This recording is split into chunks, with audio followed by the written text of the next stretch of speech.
Hi, everybody. Welcome to our last class. Bless you.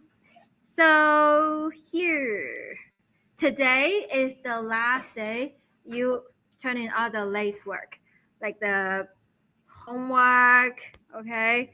Homework, practice exams, exam correction, and wrappers. So make sure you turn those in before midnight. The practice final exam is due on Sunday. Okay, so that's the only thing that you do like on Sunday. Everything else must submit by today's midnight. Yes. Do you get points for that? For what? Do you get points for The, that exam? the practice final exams? For sure. It's part of the self-assessment. The self-assessment has 7 items.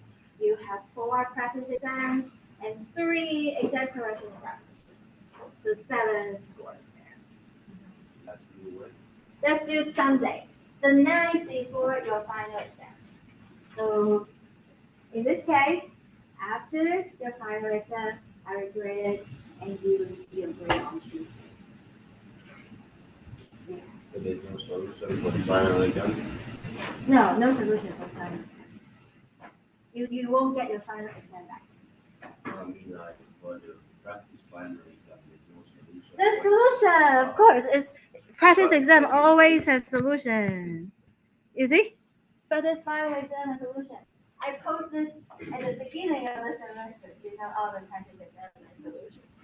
Yeah. The final exam you won't get it back. If you have questions on your final exam, then you email me and then you come to my office to take a look. Yeah. But we don't give students back the finals. Oh, Yeah. 100% in the class evaluation. Okay, let's see. Refresh. Yay! Yes, we have 100%. So everybody will get 0.5 extra credits. So after today, I will calculate all your scores. So and then after I finish calculating, I will email you. And then you help me to check whether your scores are correct, whether the extra credits are correct. Extra credits include if you miss no more than 2 classes, then you get 1% bonus. Excuse action does not count. Okay. And then if you show me your notes, you get 1% bonus. Of course, make sure you don't miss any example. Miss one example, lose 0.1. Okay. Yeah. And then class evaluation, everybody get 0.5. And international meet and greets, you get 0.3. Yes. So I will calculate all those scores, and after I finish, I will email you. You help me to check. And then after you finish your final exam, I grade it. You'll see your grade on Tuesday. And our final replaces our worst test grade? Yes. Mm-hmm. Right. Actually, you can calculate your scores and see how many points you need to have on the final exam so that you can get an A or B or C. Okay. So do you see this Excel sheet to calculate your grades? So this is on the website. So the Excel sheet to calculate your grade. So you can put your exam 1 score here, exam 2, exam 3, exam 4, and put down your homework average. Can you see your homework average in Blackboard? Yeah. Quiz average, self-assessment, and the extra credit you earn. And then you play with the final exam. Okay, what is the minimum number I can pass the course? Let's see. How about 30? Oh, 30. Not enough. Okay. So how about 40? Oh, see? Even though you get 40, you still pass the course. So you can play with it. So we just need to see to pass this course? Yes, you need to see to pass the course. Right. Okay, so you can play. Of course, I want you to do better all the time. Yeah. Yeah. Okay, so you can, but this is the Excel sheet. You can play with the scores and see how many points you need on the final so you can get A or B or C. Okay, everybody? Mm-hmm. Okay, so I finished grading the quiz. Let's talk about the quiz. By the way, you received a picture, right? Okay, yeah. So the first quiz problem, okay? So we find the antiderivative of the following function. And this one we use the power rule. So we add 1 to the power and then divide it by the new exponent. Yes, everybody? And then the second one, the 5 is constant multiple, leave it there. And then integral of 2 to the x is 2 to the x over ln2. Do you remember that? Do you still have the paper with you, the derivative and the antiderivative? Review those, very important. And minus 7 over x. So minus 7 integral of 1 over x is natural log absolute value of x. Okay, everybody? Yes. So the power rule, exponential function, and the integral 1 over x is natural log of absolute value of x. Make sure you review, remember all the formula. That's the first problem. So this part worth 2 points. This part worth 2 points. And this part worth 1 point. This is how I give scores for problem 1. And problem 2, given the acceleration, we integrate to get the velocity. Velocity here, integral of e to the 3t is e to the 3t over 3. Integral minus 4t squared, integral of t squared is t cubed over 3. And we plug in what? The t is 0. Some of you be careful. When you plug in t is 0, what is e to the 0? 1. So you don't just get c, you get 7/3 plus c. So c is both sides subtract 7/3. So you get negative 16 over 3. That's the C. And then the S displacement, is the integral of the velocity, right? Everybody? So integral of 7/3 stay here. The integral of e to the 3t is e to the 3t over 3, right? Everybody? And integral of this, well, t to the 4 over 4. But do you see over 4 and this 4 cancel? So we get minus 1/3, t to the 4th. And then minus 16 over 3t plus d. And then we plug in 0. We plug in 0, e to the 0 is 1. So 7 over 9, and these are zeros plus d equals to 2. So d is 2 minus 7 over 9. 2 times 9 is 18. 18 minus 7 is 11. 11 over 9. So this is the answer. So you write down the function, the displacement is this function plus d. D is 11 over 9. So that is the final answer. Right, everybody? Okay, so let's see. Let's look at the quiz mistakes. So quiz mistakes.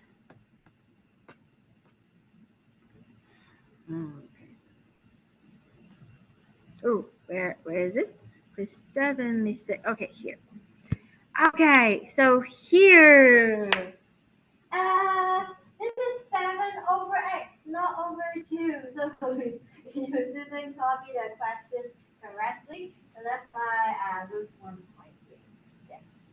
Okay. So yeah, when you do the quiz, check the questions. And then here, e to the 0 is 1. So you have plus 7/3. So and also here, the d, when you plug it here, this is 7 over 9. Yeah, so that's the mistake. Okay, be careful. 5 times x is not 10 to the x. So 5 to the x times 2 to the x is, if you both have the exponent x, then you can combine them, get 10 to the x. But here, do you see the 5? Do we have the exponent x? No. So we cannot multiply them. So just leave it as 5 times 2 to the x. And the integral of 2 to the x is 2 to the x over ln2. Don't use the power rule. This is not power function. Okay, everybody? The power function, x to the n, and exponential function, like b to the x. Power function, the x is in the base. The exponent is a number. Okay? And exponential function, the base is a number. The exponent is the variable x. They are different things. You use different rules. So power function, x to the n plus 1 over n plus 1. Exponential function, b to the x over ln b. It's different formula. Okay, everybody? Be careful. Okay, and then here, let's see. The mistake is here. This is this step should be t cubed over 3. And then here, when you integrate t cubed, it would be t to the 4th over 4. So, and that's why the c is wrong. Okay. All right. And then here, x to the 11 thirds. 11 thirds plus 1 is 14 thirds. So you have x to the 14 thirds over 14 thirds. And here the x is in the denominator, so the integral of 1 over x is ln absolute value of x. Okay, everybody? And then this problem, this is not x, it's 5 times. Okay, so 5 times. So therefore, don't combine them. Don't combine them. There's no x on top of the 5. So cannot combine them. Okay. And then here, same thing. Don't combine them. See, 3 of you make this mistake. Be careful. Don't combine them. Okay, how about here? Oh, e to the 0 is not 0, it's 1. So we have that number and also the d. Okay, yes. So be careful. And then here, this is correct. We don't need to factor out the 5, because if you factor out the 5, and then this term will be wrong. So just leave it like that. The mistake is absolute value of x inside the ln. And after you integrate, don't write the dx. Okay? So put absolute value around the x and don't write the dx. Okay. Yeah, don't combine them. Don't combine them. Just leave it like that. Right. Okay. And let's see here. Oh, 7. This is 7. See? It's 7, not 2. So that's why the D, yeah, that's a mistake. Okay. Oh, that's it. Any questions about the quiz mistakes? All good? So I hope it's okay to make mistakes. We learn from it. I hope you won't do the same mistake again in the exam. So you remember this quiz mistake sheet. It has all of our quiz mistakes. So I hope you can take a look at the quiz mistakes of all the quiz. And it's 22 pages, and then we can learn from it and remind ourselves to make the mistake again in the final exam. Okay, everybody? Okay, so that is the quiz. Last time we already finished how to use the right and for Riemann sum. or left endpoint Riemann sum or the midpoint Riemann sum to approximate the area. Do you still remember this example? So, okay, the remaining time of this class, what do you want to do? Because I said there's more materials here, but they won't be on your final exam. And in Applied Cal 2, we will also gonna review those stuff. So, do you want to like keep this content to learn in Applied Cal 2 and just do some exercise? Or do you want to learn this stuff? You want to learn it? Oh, okay. Yeah. Okay. And by the way, besides the practice final exams, you know the homework has something called a final practice exercise, which is optional. This one, the final exam review, optional. So you can work on those problems. Okay. So area. So area A of the region S lie under the graph of a continuous non-negative function is the limit of the sum of the area. So we have this region. We cut it into n rectangles. And we put Rn to be the right Riemann sum, the right endpoint sum of each rectangle. You can see the area of each rectangle. The width is change of x. Right, everybody? The width is change of x. And the height, look at the first rectangle. The height is f of the right endpoint, x1, right? And then the second rectangle is the same width. The width is change of x. So I can put this down here. Here, the width is change of x. All of them have the same width.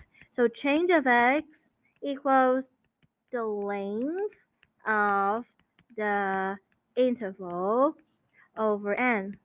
The length of the interval is the right endpoint minus the left endpoint over n. Right, everybody? So that is the width, the change of x. And if you can remember like our pictures, you draw the region and you cut into 6 intervals, then your width is the difference of those two numbers, right? And in this picture, do you see the width is 0.5? And it's always 0.5. Therefore, in the calculation, you can factor out 0.5. Then in your calculator, you don't need to type 0.5 6 times. No, just type it 1 time and then the parentheses. Okay, everybody? So that is the width. But if you don't know the n, well, then the formula for the width is the length of the interval over n. And now you can see if n goes to infinity, your rectangles is going to be smaller, thinner. Can you imagine, everybody? I do have some pictures to show you.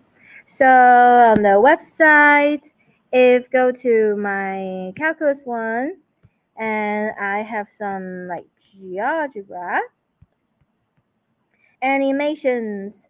So let's see. Okay, let's look at this picture. Okay, can you see this picture? We have the upper sum. It's the, okay, we cut it into, like in this case, 3 rectangles. We have the upper sum, which is the highest point on that interval. And we also have the lower sum, which we look at the lowest point on the interval. And when you let the n get bigger, let's see, where's my n? Okay. See? It does not allow me to shift. Oh, okay. Yes. Can you see if when my n getting bigger, my upper sum and lower sum is each other. So we get more and more rectangles. See, when we have 32 rectangles, the upper sum and the lower sum is very close. And they're close to the actual integral. And let's make it bigger. See? Where's my bar here? Okay. When n equals 100, you see the upper sum 5.58, lower sum 5.48, and the actual value 5.53. So very close. So when we let the n goes to infinity, we get the area. It's the limit. N goes to infinity, and this right is okay, everybody? Remark. In fact, we can pick any point from the subinterval. Because when n goes to infinity, the width is so small. If the width is so small, think about the picture. The width is so small. Does it really matter you pick the left hand point and the right hand point? Does it matter? No, your left hand point and right hand point are always the same if the width is very small. So therefore, we can actually pick any point from the subinterval. Okay, you can pick left hand point or right hand point or any point. Then we get the Riemann sum. So this is called the Riemann sum. Right Riemann sum means we pick the right endpoint as the height. The left Riemann sum is when we pick the left endpoint as the height. And midpoint Riemann sum is when we pick the midpoint of the interval as the height. Okay, everybody? Yeah, but in general, this is the Riemann sum. Let n goes to infinity, the limit of the sum of these rectangles. Okay, and here are some useful formula when you use the Riemann sum to calculate the area. But this type of process is kind of long, and I don't think I can finish in 15 minutes. The process is kind of long.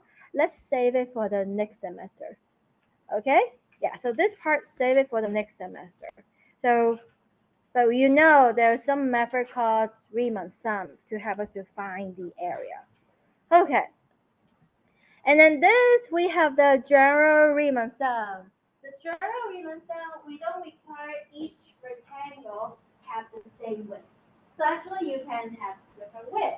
But what we need to have is all the width must go to 0. Okay? So this is the general Riemann sum. We have the width of each rectangles. They are different.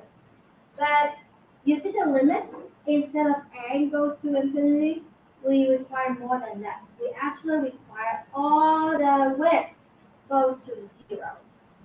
Okay, everybody? Because requiring n goes to infinity is not enough.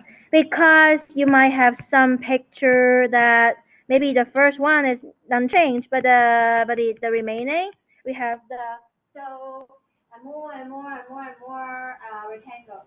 So the n still goes to infinity. But you see, if this part is unchanged, you never equal to the actual area. Okay, so that's why if we use this general Riemann sum, the limit, not just n goes to infinity, we actually require the maximum of all the width goes to 0. By the way, the maximum, you know what a maximum is, right? The maximum is the biggest number in the set. Okay, so if the biggest width goes to 0, it means all the width goes to 0. Okay, yeah. So this is a different way of writing all the width goes to 0. You require the biggest go to 0, and the others are smaller than the biggest. They also go to 0. Okay, so this is the general Riemann sum. And if this limit exists, we say f is integrable on a to b. Integrable. Okay? And a and b These bounds are called the limits of integration. The function f of x is called the integrand, and x is called the variable of integration.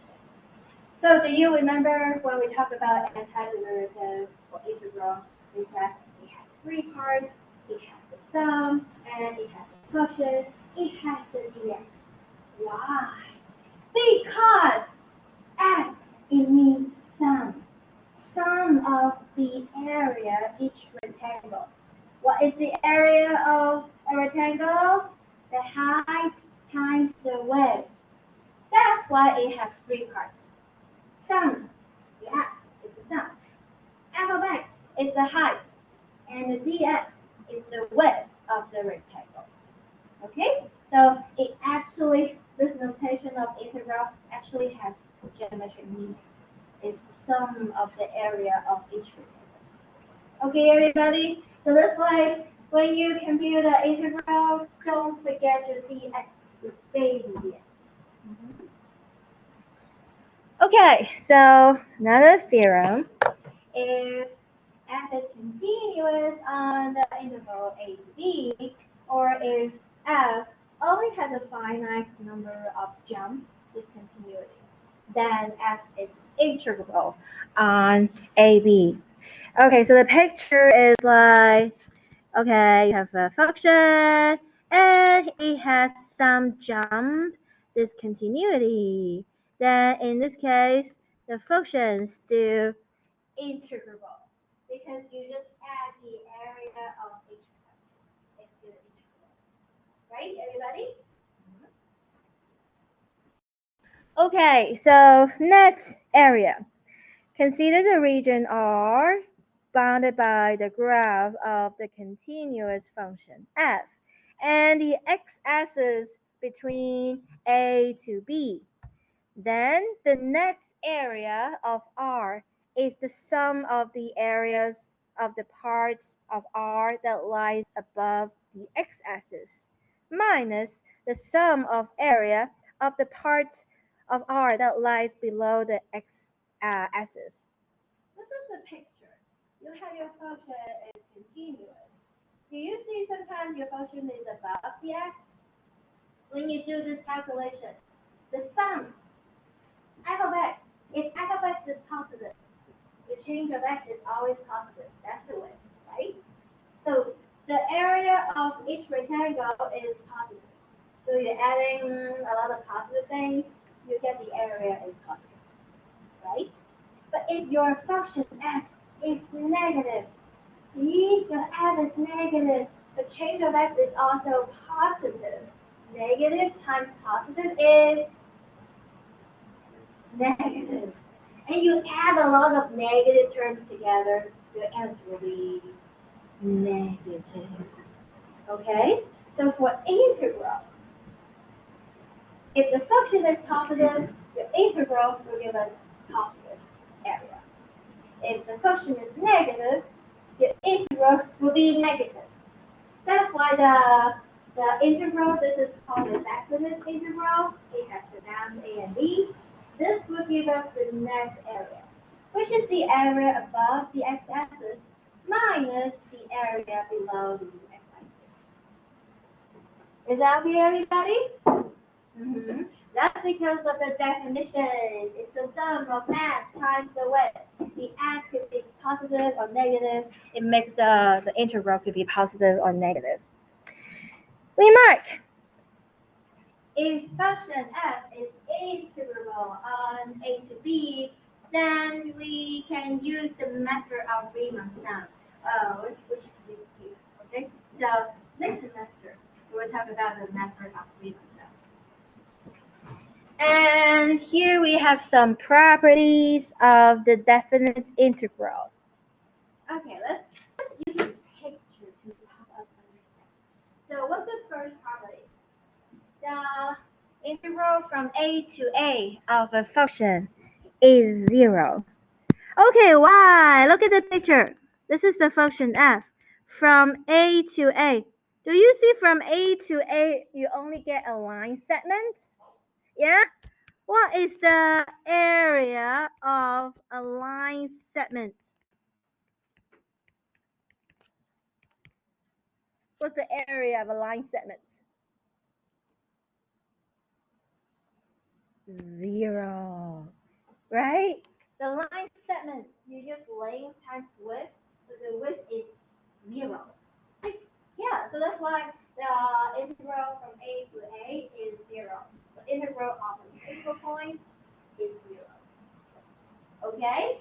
So that's why the endpoint, whether you include it or not, doesn't really matter. So if you have like a function, like from a to b, you say area on the closed interval a to b is the same as area on the open interval from a to b, because the endpoint, just a single point, the area of a single point on the line segment is 0.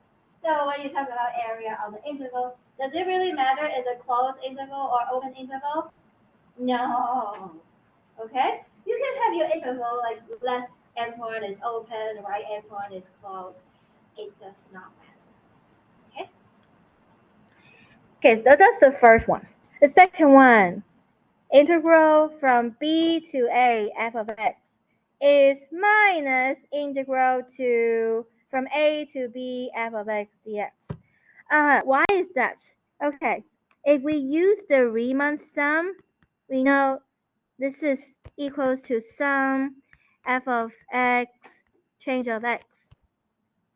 Yeah, everybody? And change of x is b minus a over n. Do you remember what's change of x? You have a to b and then you divide it into n interval. Then the change of x is the length of the interval over n. Yeah, everybody? Okay. Now if I flip a and b, so this is, if I flip a and b, I get minus a minus b.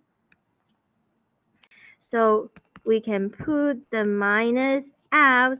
We get minus, and we have f of x, and this is a minus b over n, which is the negative of, now the integral is from what? So a minus b, it means a is the final point and b is the initial point, f of x dx. Okay, sorry, the first one, this one, I have a to b f of x dx.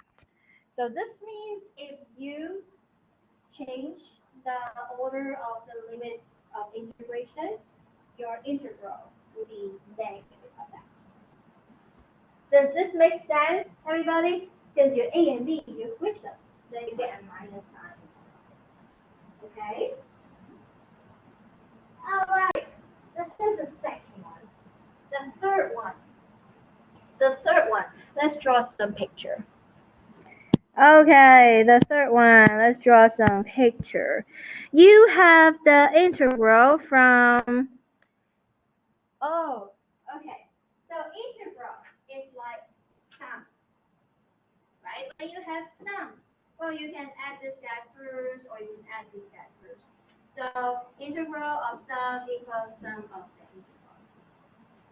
We actually talked about this before. Do you remember your that sheet of paper? Yes. Which has the derivative formula and the antiderivative formula. Where is it? Here. So please review this sheet.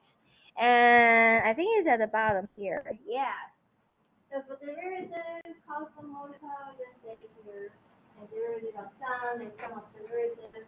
Same thing as integral. Constant multiple, you can do the outside of the integral.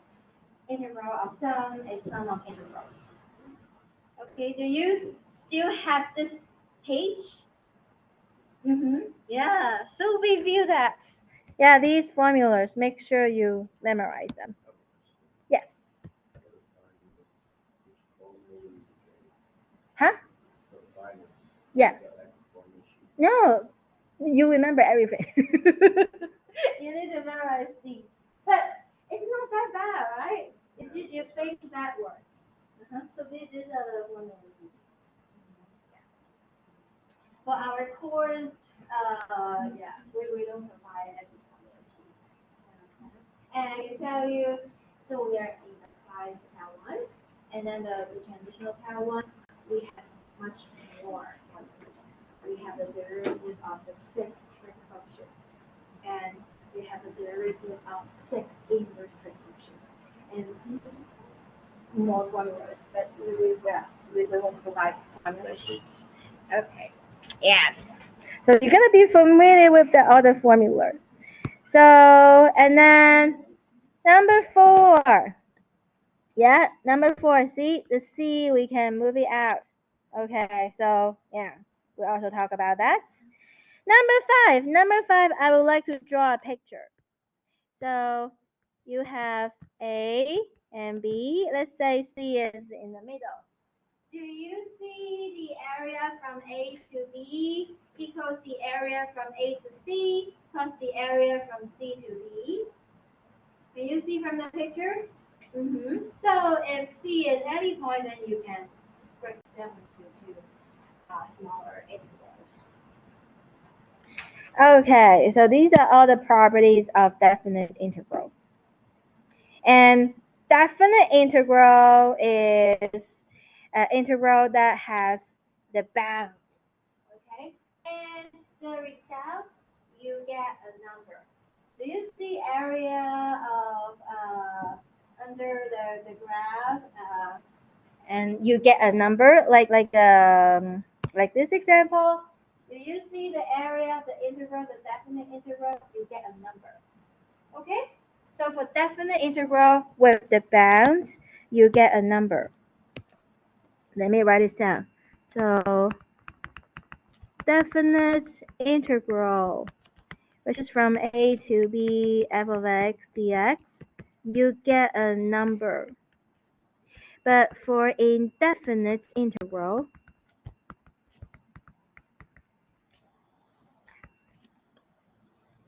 so indefinite integral, which you don't have the bounds, you get a family of antiderivatives. Because plus c, you actually get a family of functions. Is that okay, everybody? Yeah, in the exams, you asked to find the integral, like a quiz, find the integral, and also use the use substitution. You still remember the 4 step use substitution?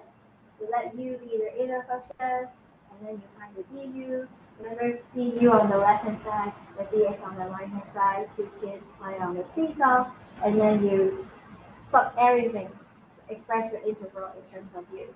And integrate the integral about u, and then put the x back. Okay, so that the thing you find is actually the antiderivatives plus c.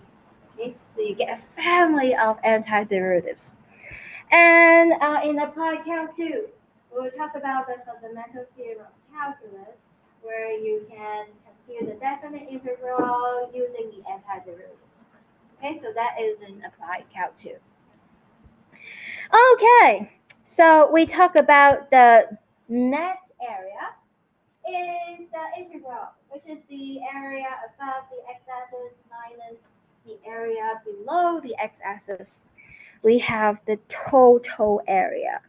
So total area is the integral from a to b, absolute value of x dx. What does the absolute value do to it? Okay, the absolute value, it flip the function downstairs, make it upstairs, right? So in this case, when you compute this area, this area, this area, it becomes the total this is the sum of the area of the region bounded by the graph and the x-axis. And all the area now is positive.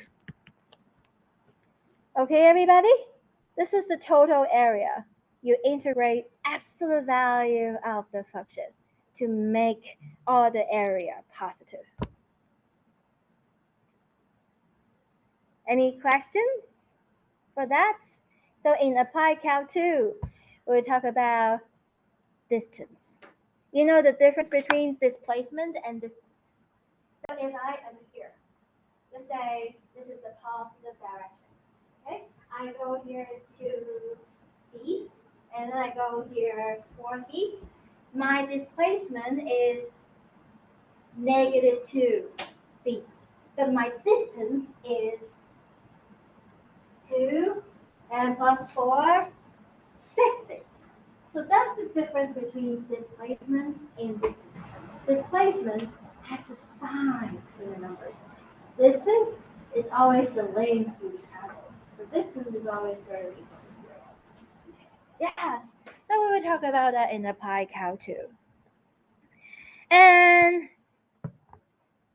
even though we haven't learned like the antiderivative fundamental theorem calculus, but we still can calculate some of the definite integral by geometry.